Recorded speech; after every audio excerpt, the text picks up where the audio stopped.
Ça faisait longtemps. Pas pour vous peut-être. Moi ça faisait longtemps. Je vous reprends un peu en loose day. Putain, c'est vraiment la chaîne de l'expression des vieux. Je vous retrouve parce que j'avais envie de faire un 7 jours 7 livres. Donc c'est un challenge que j'ai vu passer sur plein de chaînes. Donc je ne sais pas qui est à l'origine de ce truc là. Mais en gros c'est on prend 7 en général quand même petits livres pour arriver à en lire un par jour. Ou je sais pas si on peut pas lire tel jour, deux par jour. Enfin en gros des petits livres pour en lire 7 en une semaine. Le but étant bien évidemment quand même de faire baisser sa pile à lire. Mais moi c'est surtout que j'ai plein de courts romans qui me font envie mais que je prends pas le temps de lire. Et que je me dis que ça peut être motivant. En vrai, bon le but c'est pas de se dégoûter si au bout de les enchaîner, d'être dégoûté si au bout de deux livres je vois que le rythme ça fait bizarre de passer d'un livre à un autre. Bon j'arrêterai, c'est pas non plus. Si j'en lis plus c'est pas mal aussi parce que j'ai des livres qu'on m'a prêtés qu'il faut que je rende. Donc et comme je pars ce week-end, je raconte ma life. Mais ce serait bien que je raconte ma vie. Ah, anglicisme. Donc ce serait bien que je les lise pour les rendre. Donc peut-être qu'il y aura plus de 7 livres, mais je parlerai surtout des 7 romans que je vais vous montrer là. J'ai fait une toute petite pile avec des courts romans, en sachant qu'on est mardi et qu'hier j'en ai déjà lu un, et que le soir j'en ai commencé à moitié un autre, donc je vais certainement finir le deuxième aujourd'hui, voire commencer le troisième peut-être alors qu'on est que mardi. Après le but c'est d'en lire 7 en 7 jours, il n'y a pas écrit combien de trucs par jour par machin. Voilà, donc pour la pile à lire, j'ai choisi de lire L'oiseau canadèche, alors FUP, je crois que c'est le nom américain, FUP. Oui voilà, c'est le nom américain, c'est FUP de Jean Dodge. Donc là c'est une édition illustrée par Tom Ogomat, qui avait fait d'ailleurs le magnifique À travers chez Thierry Magnier que je vous conseille fortement. C'est un roman qui à la base fait une centaine, 120 pages, qui est en poche chez 10-18. Qui a un air vraiment de conte, donc je l'ai lu, je vous donne mon avis après. Le deuxième, c'est Retour au pays de Robin Hobb, qui est un court one-shot qui se passe entre l'Assassin Royal et les Aventuriers de la Mer. Mais en gros, faut les lire avant les Aventuriers de la Mer. Mais c'est pareil, j'en suis à la moitié, c'est celui que j'ai commencé hier soir, je vous en reparle tout à l'heure parce que je suis pas forcément d'accord. Donc pareil, on en reparle. Et après les autres, il n'y a pas d'ordre parce que je ne les ai pas encore commencés, je verrai selon l'envie. Il y a celui-ci que je vous avais déjà présenté dans ma pile du Shiny Spring Challenge, qui est un gros échec, qui est tout petit, c'est Le joueur d'échecs de Stefan Zweig dans une édition ancienne du livre de poche. J'ai bien envie de lire Novecento pianiste de Alessandro Barrico, celui qui a écrit Soi. Il fait toujours des courts romans qui sont assez percutants en général. Celui-ci, je n'ai aucune idée de quoi ça parle, mais ticket de métro. Bon. Et 10 déplacements, hein. On a vraiment de l'argent à perdre ici pour les planquer dans les livres. Donc c'est pareil, en général il se lise très bien, j'adore son écriture. Et ça se lit très très vite, ils sont très courts. On verra bien de quoi ça parle. Aucune idée. Ça me fait penser que dans la même édition que FUP, l'oiseau canadèche, j'ai la belle édition illustrée de Soi, d'Alessandro Barrico, que je relirai bien parce que Soi je l'ai lu il y a très longtemps et peut-être que je vais, si j'ai le temps et si j'ai l'envie, peut-être que je relirai aussi Soi. Ensuite il y a le bureau, c'est ici, il y a le bureau des chats de Miyazawa. Je suis pas réveillée hein, mais c'est le matin, hein. Il n'y a qu'un café dans mon sang. De Kenji Miyazawa, donc lui je l'avais trouvé en boîte à livres à ma salle de sport. Et oui, je suis dans une ville où les boîtes à livres ne sont pas en centre-ville mais dans les salles de sport. Il méprise un petit peu la culture ici. Donc c'est un... bref, n'importe quoi. C'est un recueil de nouvelles d'un auteur japonais. C'est très court. Il paraît qu'il y a des histoires qui sont un peu violentes, d'autres qui sont un peu plus tendres. Ça date de 97. Voilà. Bon, en vrai je l'ai pris juste parce qu'il est court, que c'est piqué et qu'il y a un chat dessus. Ne me jugez pas, on ne se juge pas sur cette chaîne, on ne se juge pas. Et les deux derniers, bon on les a, c'est pareil, je ne vais pas vraiment faire de pitch, déjà parce qu'il y en a un qui a l'air assez compliqué à résumer et qu'ils sont courts et qu'on les a vus un peu passer partout en vidéo, donc je ferai plutôt un avis quand je les aurai lus. C'est ces deux-là.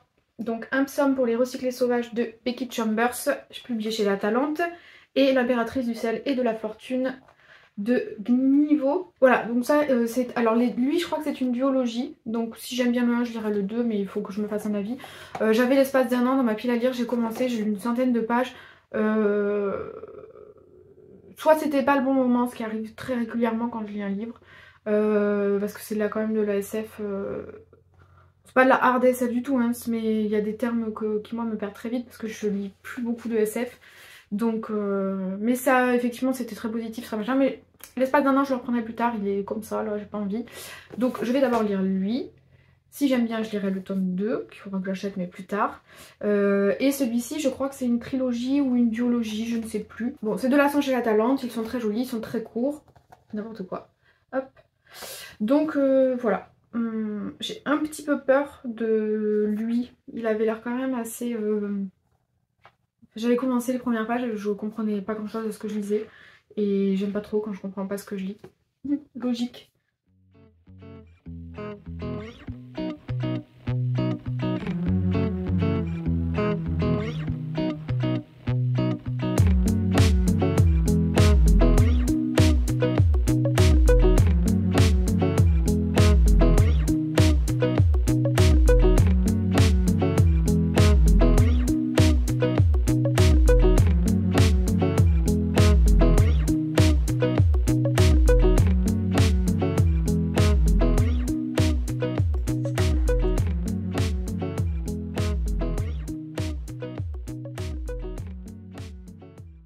Juste pour revenir, vu que nous sommes mardi, hier j'ai lu L'Oiseau Canadèche qui a été écrit en 83.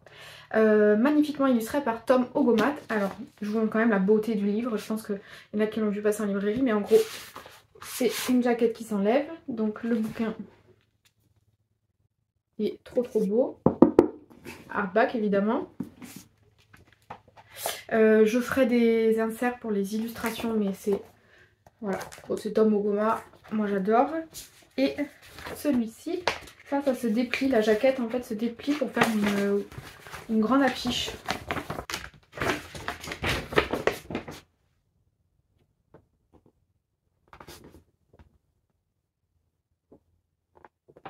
Voilà, donc magnifique objet livre, très agréable à la lecture. Fallait pas qu'il soit beaucoup plus gros parce que c'est un petit peu rigide vers le milieu, mais c'est très agréable. Pour moi, il est un peu bugné parce que je l'ai fait tomber. Ne faites pas tomber vos livres, surtout les beaux. Voilà, donc c'est assez aéré en texte. Et FUP, donc L'Oiseau Canadèche, c'est vraiment sous forme de conte. Ça raconte l'histoire d'un trio. Un grand-père, son petit-fils et la canne qu'ils vont adopter. Canard. Je crois que c'est un colvert, une colvert. Bon bref, c'est une canne. Un peu boulimique qu'ils vont adopter suite à un événement. Et en fait, on va suivre un peu ce trio sur une centaine de pages et sur quelques années. C'est vraiment un trio très atypique, très attachant. Donc le Titou, le petit-fils... qu'on suit un peu à sa naissance, on a tout un petit chapitre sur ce qui s'est passé avant qu'il arrive chez son grand-père. Et il est passionné de barrières, de clôtures et tout ça. Donc voilà, déjà, ça vous montre un peu le côté un peu décalé, on va dire. Et il vit avec son grand-père qui fabrique un whisky qui rendrait immortel. Enfin bref, c'est un papy un peu à l'ancienne. D'ailleurs, il y a toute une partie pareille sur sa vie à lui quand il était plus jeune qui est très drôle. Et il y a cette canne boulimique et complètement excentrique qui refuse de voler d'ailleurs et qui reste avec eux, ils vont au ciné ensemble, enfin bref. C'est vraiment comme un conte, un peu fantaisiste parce qu'il y a vraiment des passages super drôles. C'est écrit vraiment avec un air de conte. C'est très drôle, c'est très tendre, le trio est très attachant, les personnages sont hauts en couleur, ça se lit très vite, c'est très bien écrit. Il y a vraiment tout un côté décalé dans les pensées et les dialogues des personnages. Et bon, il y a des passages, je vais pas vous mentir, il y a des passages où j'étais pas prête du tout. Parce que moi je l'ai lu, je savais qu'il y avait une histoire avec un canard, mais je ne savais pas de quoi ça parlait et j'ai été très agréablement surprise. C'est vraiment un gros coup de cœur, je vous le surconseille. Et cette version illustrée par Tom Ogomat est magnifique. Ouais, franchement, très bonne lecture, je l'ai lu en 2 heures, 1 ou 2 heures, ça... Pépite. Il y a juste une phrase, mais c'est vraiment, mais c'est rien du tout, c'est une phrase, mais elle était vraiment bizarre sur... En gros, je crois qu'il fait une liste des plaisirs de la vie ou je sais pas quoi. Et il dit genre baiser une fille... Merde, je crois que je vais me faire censurer par YouTube. En gros, il dit faire l'amour avec une fille de 16 ans et ça c'est un des plaisirs de la vie. C'est la part d'un pépé qui a 90 balais, presque 100 ans même, je crois qu'il il est presque centenaire. C'est un peu malaisant quand même, c'est un peu malaisant, mais c'est genre une phrase, c'est rien, puis ça date de 83, enfin, bref. Je pense qu'il y a des trucs qui ont un peu vieilli, mais c'est la seule phrase problématique, même si je n'aime pas ce terme, du bouquin, et tout le reste c'est pépitas. Magnifique édition, magnifique illustration, de toute façon moi je suis fan du travail de Tom Angomat, donc Angomat, je sais pas comment on dit, je vous le recommande fortement.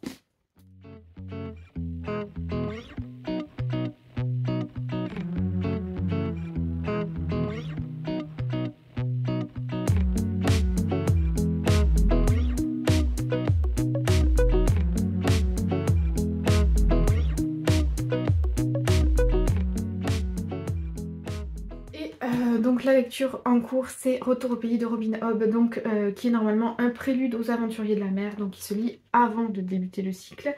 Et c'est là où je suis pas trop d'accord. Alors c'est sous forme de carnet, donc 17e jour, machin machin.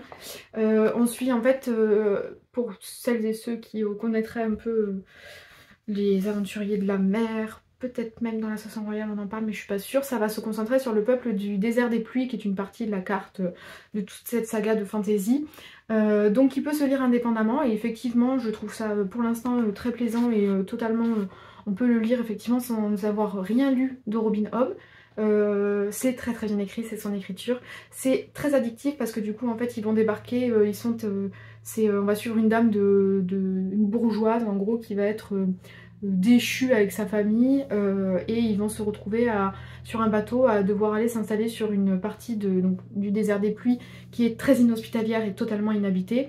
Et donc en fait on les suit du trajet en bateau jusqu'à leur arrivée sur cette partie de la carte. Et leur déconvenue sur ces terres-là, puisqu'elles sont très inhospitalières. Donc il y a un petit peu un côté survie.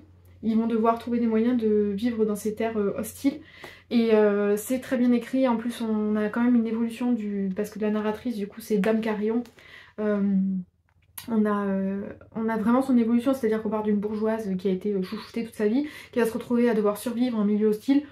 Bon ben elle va pas rester la même, hein. On se doute bien qu'elle va pas rester la même, mais elle va d'ailleurs se trouver comment on appelle ça, des capacités inattendues. Pour l'instant ouais j'en suis à la moitié, donc là je vais finir ce plan et je vais le continuer, donc je vais le finir dans la foulée. J'aime beaucoup beaucoup, le seul truc où je suis pas trop d'accord c'est que même si c'est Robin Hobb elle-même qui le dit dans la petite bienvenue, elle dit ce récit se suffit à lui-même. Oui, je suis d'accord. Si vous connaissez, vous croirez peut-être que vous allez trouver. Vous m'accompagnerez, machin, machin, machin, machin, machin. Je sais plus où est-ce qu'elle dit. Bon bref, en gros, faut le lire avant Les Aventuriers de la Mer. Et je ne suis... Oui et non, parce que je trouve c'est Mathilde de la chaîne Le Faucon Littéraire qui l'avait dit, et j'ai bien fait d'écouter son avis parce que je suis totalement d'accord. Pour moi, effectivement, c'est beaucoup plus intéressant quand on a lu... Alors moi j'ai lu que 3 tomes des Aventuriers de la Mer, c'est le seul truc que j'ai réussi d'ailleurs du Chinese Spring Challenge, c'est de finir le tome 2 et j'ai enchaîné avec le 3, je suis enfin dedans, j'avais un peu peur parce que... Attends mais je blablate, je m'éparpille, bon on est comme à la maison hein. Les Aventuriers de la Mer, j'avais lu le 1 que j'avais bien aimé mais qui était un peu introductif et le 2 était un peu pareil, j'étais pas à fond dedans. Les fins du 2, début du 3, j'étais à fond dedans, donc c'est bon, je crois que je suis enfin dans Les Aventuriers de la Mer, d'où le fait que, ayant fini la première grosse intégrale, les 3 tomes, je me suis dit je vais enfin attaquer ça parce que j'ai une bonne idée de l'univers avec le désert des pluies et tout ça, donc ça va plus me parler. Et effectivement, et encore, je pense qu'il me manque des choses par rapport à la suite de la série parce qu'il y a 9 tomes, je pense que j'aurai encore un peu plus de plaisir à certains... comment on appelle ça, certains trucs qu'on apprend sur le désert des pluies. Je pense que ça me parlerait encore plus si j'avais continué Les Aventuriers de la Mer. Donc effectivement ça se lit seul, mais je pense qu'on le savoure plus quand on sait de quoi elle parle. Voilà, tout ce blabla pour dire ça. Merci Miracovo. Je vais vous laisser et puis après on choisira ma prochaine lecture. Bye bye. Même jour mais pas la même heure, je reviens juste pour vous dire que j'ai fini Retour au pays. Donc sensiblement là, je vais pas dire grand chose de plus que ce que j'ai déjà dit avant. Ça se lit très bien, ça devient vraiment haletant vers la fin. on cherche à savoir comment ils vont survivre. Je pense que ça peut être aussi une bonne entrée pour découvrir la plume de Robin Hood parce que la forme de journal là c'est hyper addictif donc non franchement je recommande, bonne lecture. Donc bon ça m'a donné envie de continuer les aventuriers de la mer mais ça ne fait pas partie du challenge 7 jours 7 livres parce que sinon je ne vais pas y arriver. Comme là j'ai lu L'Oiseau Canadèche qui est plutôt du contemporain, enfin de la littérature réaliste, que j'ai lu lui qui est plutôt en fantasy, je pense que je vais enchaîner avec un autre réaliste et je pense que je vais me plonger vers lui, mais pour aujourd'hui on va dire que c'est fini parce que sinon je vais lire trop d'un coup et j'aime pas ça. Donc là je pense que je vous reprends que demain et puis ben voilà, c'est tout.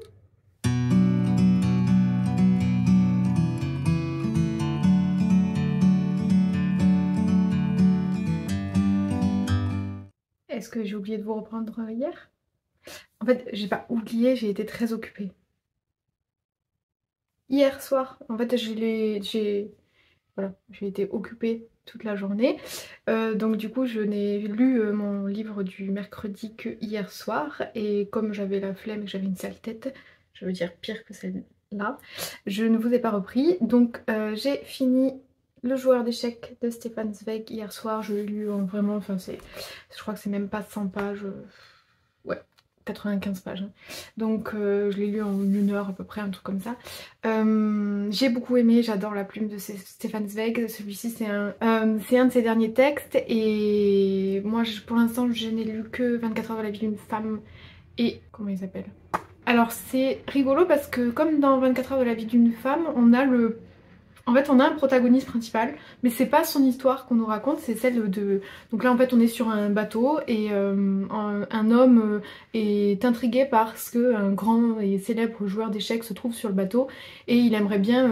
il est connu pour être taciturne et ne pas jouer... pour ne jouer que pour de l'argent et il va être intrigué et vouloir essayer de le faire jouer pour le voir en action. Sauf que en fait il ne veut jouer que pour de l'argent mais contre aussi des gens de talent et sur le bateau il n'y a personne à sa hauteur. Bref, il va y avoir tout un micmac jusqu'au moment où un homme va débarquer et va mettre un peu à mal ce joueur d'échecs, ce champion d'échecs. Et c'est un peu c'est l'histoire de cette personne-là qu'on va avoir sur la majorité du texte, mais c'est hyper... Enfin, de toute façon, ça me captive à chaque fois, un peu comme le roman du jeu de la dame chez Gallmeister, ça m'avait fait pareil, je m'étais dit mais les échecs, je vais m'ennuyer, je m'en fiche, j'y connais rien. Et en fait à chaque fois on est captivé, on est dans la partie comme si on était en tension permanente. Alors là comme c'est pas que à propos d'une partie sur un bateau, ça va un peu plus loin. Mais c'est pareil, on est captivé, puis l'écriture est captivante, enfin bref, c'est très court, je suis très contente de l'avoir lu et maintenant j'ai envie de lire peut-être un texte un peu plus long de Stefan Zweig pour... Maintenant que j'ai approprié sa plume sur des textes courts, j'ai envie de me plonger dans un texte long et voilà, j'ai rien de plus à en dire si ce n'est que c'est super bien écrit et c'est très intéressant et psychologiquement il est toujours très fort pour capter l'essence même de l'esprit et les tourments de l'âme humaine. Bref, je le recommande, voilà. Et sinon, on est donc jeudi, c'est mercredi que j'ai oublié de prendre, on est jeudi, je sais plus si je l'ai dit. Et donc ce matin, j'ai commencé un psaume pour les recycler sauvages de Becky Chambers avec cette couverture magnifique. Je n'ai lu qu'une trentaine de pages mais pour l'instant j'aime beaucoup l'écriture, j'aime beaucoup ce qui se dégage du texte et du coup bah là je vais vous laisser pour me replonger dedans et je vous reprends quand je l'ai fini.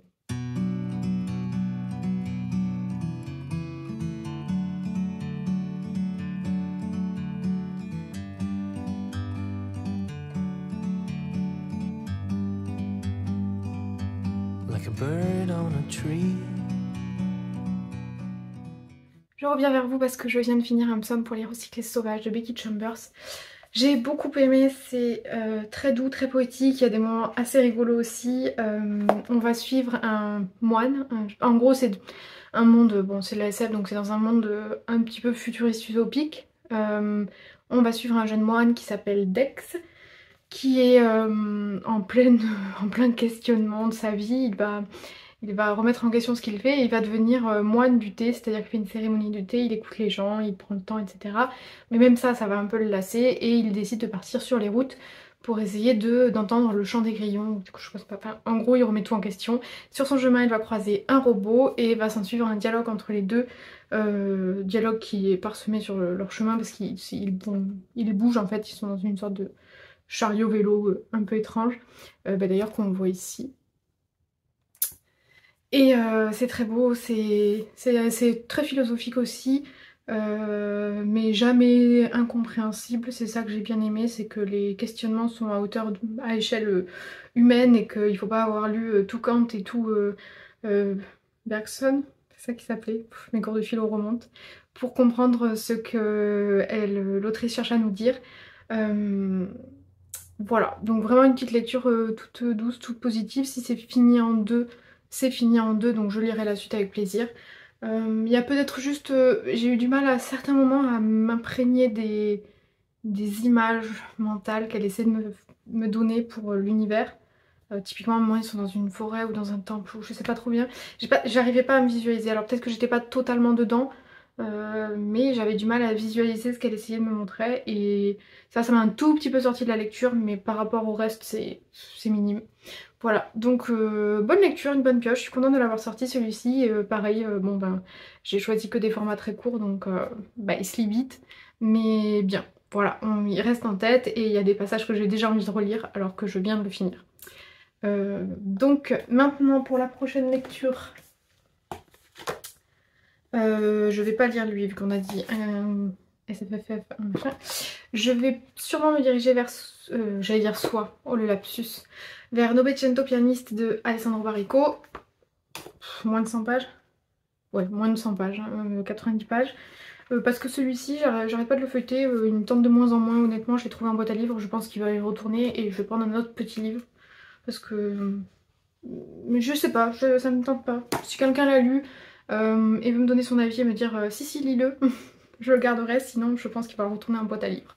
Ceci dit, c'est la vie des livres de boîte à livres. Voilà, beaucoup de fois le mot livre. Donc je pense que ma lecture pour ce soir, demain, je triche parce que demain je fais un Blablacar, donc je n'aurai pas beaucoup de temps pour lire. Hashtag je raconte ma vie, épisode 2. Donc je pense que je vais le commencer et le commencer ce soir et le finir demain matin. Et ben, je reviendrai vous en parler quand ce sera fait. Sur ce, je vous souhaite une bonne soirée, parce que moi j'enregistre là le soir, fin de journée. Et sinon une bonne journée si vous le regardez en journée. Et je vous dis à demain, à plus tard pour vous.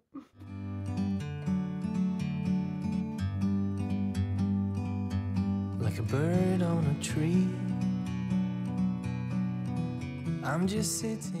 On est vendredi 16 juin et ce matin j'ai fini le roman d'Alessandro... la nouvelle de Alessandro Barrico, Novecento pianiste, qui en fait tient plus du monologue, vraiment de la très courte nouvelle, parce que ça a des... c'est rédigé un peu comme une pièce de théâtre, comme un long monologue avec certaines didascalies, et ça se lit d'un trait, d'un souffle on va dire. Et en fait on va suivre donc le personnage de Novecento, qui est un homme qui est né sur un bateau et qui n'est jamais descendu, qui est devenu pianiste sur ce bateau, qui a une trentaine d'années et qui n'a jamais mis le pied à terre. Et ça va être vraiment, voilà, je peux pas en dire beaucoup plus, ça a vraiment l'air d'un monologue de théâtre. Je pense que ça a été rédigé tel que, enfin je veux dire, ça se voulait comme ça, c'est pas ça a des airs de théâtre, ça a été rédigé comme ça. Donc je serais curieuse quand même soit de l'écouter, peut-être en livre audio, soit de voir si ça a été adapté en théâtre, voilà, pour essayer de le voir jouer. Ça doit être vraiment très satisfaisant. J'adore l'écriture d'Alessandro Barrico, il a un humour assez fin et en même temps une grande humanité pour ses personnages. Ouais, bon là ces personnages ils sont deux, c'est-à-dire le narrateur et Novecento, parce que le narrateur parle de la vie de son ami pianiste. Et bah encore une fois, il y a la musique, il y a la mer, enfin l'océan. Et voilà, c'est vraiment à lire d'un trait, parce que sinon je pense qu'on perd le côté... Ouais, je sais pas, le côté intense du texte. Mais bon bah voilà, j'aime Alessandro Barrico, maintenant j'ai envie d'en lire d'autres. Voilà, un peu comme Stéphane Zweig, je me suis dit maintenant que j'ai fait les cours, je pense que je vais essayer de faire ces plus longs romans. Ah oui, En fait, je suis bête parce que je l'avais lu et j'ai oublié. Donc il y a une toute petite préface de Alessandro Baricco lui-même qui dit: j'ai écrit ce texte pour un comédien et un metteur en scène. Ils en ont fait un spectacle. Je ne sais pas si cela suffit pour dire que j'écris un texte de théâtre, mais j'aime bien l'idée que quelqu'un lira ce texte un jour. Voilà, donc effectivement c'était écrit sous forme de théâtre. C'est bien de lire des choses qu'on oublie tout de suite. Donc maintenant que j'ai fini lui, la lecture du vendredi, donc la 5e lecture, pour l'instant je tiens bien. Bon, faut dire que j'ai vraiment fait un challenge pour l'instant assez facile, j'ai pris que des livres de moins de 100 pages ou de 150 pages. Donc maintenant je vais lire L'impératrice du sel et de la fortune chez La Talente. En tout cas ce sera la lecture pour samedi. Sur ce je vous laisse et ben à bientôt.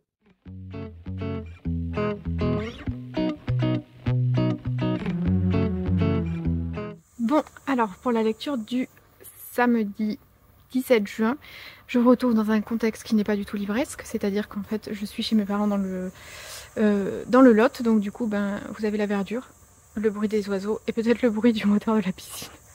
Mais bon, ça je le verrai qu'au montage, donc bah, s'il y a le bruit du moteur de la piscine, désolé. Donc je reviens pour vous parler de la lecture du samedi et je vais tricher et vous parler de la lecture du dimanche parce que demain je pourrai pas reprendre la caméra, donc le téléphone, caméra, téléphone. Donc je vais faire d'une pierre deux coups. De toute façon j'ai déjà lu le livre de demain, donc je triche, mais en même temps ça fera 7 jours en 7 livres, donc le challenge est respecté. Je reviens pour vous parler donc de L'impératrice du sel et de la fortune de Nick Beau, publié chez La Talente, que j'ai fini tout à l'heure et qui était vraiment très chouette. Alors je reviens sur ce que j'ai dit, en même temps je reviens pas. Les premières pages on est un peu perdu. Les premières pages on est quand même un peu perdu parce que c'est un monde dans lequel on est plongé directement et qui n'est pas vraiment expliqué, où on va suivre un jeune une parce que en fait c'est les pronoms, alors c'est pas un IL, mais son pronom change tout le temps, c'est il puis elle, qui s'appelle she, et donc qui est certainement une personne non genrée, mais c'est pas un IL. Enfin bref, c'était très bizarre dans le texte parce que c'était vraiment fait comme si c'était un peu déstabilisant, c'était fait comme si on était au courant que c'était quelqu'un qui était non genré, mais en même temps c'est pas un IL. Enfin typiquement pour un psaume pour les recyclés sauvages, c'était un IL, mais c'était dit. C'était explicite, là ça passe vraiment du il au elle, c'est un peu perturbant. Bref, je m'étale. Donc on suit Chi qui est quelqu'un qui va recueillir le témoignage d'une jeune servante qui s'appelle Lapin et qui va raconter l'histoire de l'impératrice du sel et de la fortune, qui est une femme qui a été qui vient du sud, du nord. Non, qui vient du nord et qui est forcée d'aller épouser le roi du sud et qui en fait va se retrouver exilée très très rapidement après la naissance de son enfant. Et on va avoir en fait son parcours à travers le point de vue de sa servante. C'était très bien écrit, vraiment très très bien écrit, très immersif. Je trouvais les personnages plutôt attachants alors que sur un format si court j'avais un peu peur, j'avais un peu de réserve, mais la jeune servante comme l'impératrice sont plutôt quand même bien approfondies et plutôt attachantes. J'ai eu un peu de mal avec Chi parce qu'en fait c'est plus quelqu'un qui recueille un témoignage, c'est pas un personnage qui est vraiment exploité. En tout cas dans ce tome là, je ne sais pas si dans les autres tomes, je pense que ça raconte d'autres histoires de cet empire, mais que ça ne retracera pas l'histoire de l'impératrice où on a la totalité de son histoire dans ce tome là. Donc je pense qu'on peut le lire indépendamment, ça c'est pas mal parce que du coup j'ai envie de continuer, mais je sais que je serai dans le même univers mais pas avec l'impératrice. La conclusion était très chouette, je la trouve à la fois triste, à la fois belle, enfin vraiment c'était une très bonne lecture. J'étais vraiment un peu anxieuse de ne pas arriver à tout comprendre, mais finalement tout va très très bien, donc j'ai très envie de lire la suite. Je lirai la suite je pense quand j'aurai l'occasion de tomber sur le numéro 2, peut-être d'occasion. C'est un texte que je suis contente d'avoir lu, je suis contente de ne pas être passée à côté parce que j'avais un peu peur, comme je vous l'avais dit dans l'intro, de ne pas tout comprendre. Et finalement, passé le premier chapitre, on a un peu les personnages et l'idée générale qui est qu'on va être un récit dans le récit et après ça coule tout seul et l'écriture est très jolie. Donc voilà, une autre bonne lecture courte que je vous recommande. Pour le livre de dimanche, j'ai lu Au prochain arrêt de... Je n'ai plus le livre, parce que je l'ai déjà vendu. Pas parce que c'était nul, mais parce que je savais que je le relirais pas. C'est Au prochain arrêt de Hiro Arikawa, si je ne dis pas de bêtises, qui est l'autrice de Les Mémoires d'un chat que j'avais adoré chez Actes Sud et Babel en poche. Donc il vient de sortir au prochain arrêt. Ça me fait... En fait depuis Les Mémoires d'un chat il me tente, mais en grand format il était super cher alors qu'il est très court. Donc j'ai attendu le format poche qui vient de sortir, je me suis jetée dessus et je l'ai lu. Parce que Les Mémoires d'un chat ça avait été un énorme coup de cœur. Si vous n'avez pas lu ce livre, lisez-le. Au prochain arrêt c'est un autre format. J'ai beaucoup aimé ma lecture. Ça se passe en fait dans plusieurs stations de train. Et on va suivre plusieurs groupes personnages qui vont se croiser et sur lesquels on va revenir sous forme de chapitres qui sont des stations de ce train, des stations d'arrêt, je sais plus comment on appelle ça, de gare tout simplement. Et c'est très chouette, c'est une bonne lecture. Je pense que le mieux serait de la lire dans un train parce que du coup on a ce côté un peu immersif, surtout que ça se lit très vite et très très bien. Les personnages sont plutôt attachants, il y a des petites... En fait c'est juste que pour moi c'était pas du tout aussi drôle et émouvant que Les Mémoires d'un chat, mais c'est peut-être le format qui veut ça. Par contre ça reste très agréable à lire, c'est des petites tranches de vie très courtes, très sympas, qui disent quand même quelque chose d'assez profond. Mais là je pense que pour le coup c'est peut-être le format qui peine, comment on dit, j'ai plus le mot. Bon bref, c'est le format qui fait que moi ça m'a moins plu et que ça restera une bonne lecture mais qui restera pas dans mes annales à moi. Mais je suis contente quand même de l'avoir lu, mais je suis très contente de m'être écoutée et d'avoir attendu le poche parce que je pense que j'aurais payé 18 balles pour ça, j'aurais eu quand même les boules. Alors que là je l'ai payé 7 ou 8 euros, je l'ai revendu direct et puis voilà. Il n'empêche que si vous le trouvez d'occasion, c'est quand même très agréable à lire. Essayez de le lire dans un train, je pense que ça vous plaira beaucoup plus. Donc voilà, j'ai fini cette semaine 7 jours 7 livres. Le samedi, mais personne ne m'en voudra et ne m'en tiendra rigueur. J'espère que ce format vous aura plu. Je pense que ce sera peut-être un peu plus long, mais j'espère que ce sera pas gênant. Vous aurez eu des cadres différents. Moi en tout cas ça m'a fait bien plaisir de le faire. Je suis contente parce que du coup ça a quand même enlevé 7 livres que j'avais envie de lire mais que je sortais pas. Donc je pense que c'est un format que je referai peut-être différemment, peut-être... que j'aurais, je sais pas, mais je referai je pense. N'hésitez pas à me dire si ça vous a plu. Si c'est le cas, bah du coup ça me donnera encore plus envie de recommencer.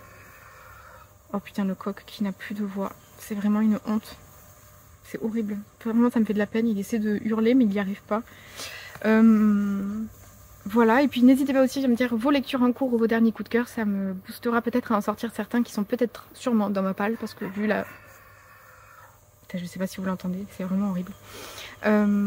Donc voilà, dites-moi vos lectures du moment et moi je vous dis à une prochaine pour d'autres lectures. Peut-être un point de lecture plus lecture illustrée. Mais voilà, et puis moi je vais... Enfin... Non mais ce coq... Moi je vais farnienter à la piscine et ben voilà, je vous dis à très bientôt et à une prochaine.